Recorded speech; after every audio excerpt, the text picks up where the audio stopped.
আসসালামু আলাইকুম ওয়া রাহমাতুল্লাহি ওয়া বারাকাতুহু। প্রিয় দেশবাসী, দেশে এবং বিদেশে প্রত্যেক বন্ধুকে জানাই নতুন বছরের শুভেচ্ছা, স্বাগতম।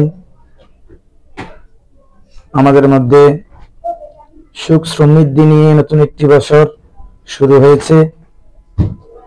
2025 তথা 2025 আমরা মহান রব্বুল আলামিনের মেহেরবানিতে 2024 সাল অতীব সুন্দরভাবে অতিবাহিত করে আমরা 2025 সাল আরম্ভ করতে যাচ্ছি। সবার সুস্থতা কামনা করি। মহান রব্বুল আলামিন আমাদেরকে যেন 2025 সাল শারীরিক মানসিক সুস্থতা নিয়ে হায়াতে তৈয়বা দিয়ে আমরা যেন 2025 সাল কাটাইতে পারি। প্রত্যেকের প্রতি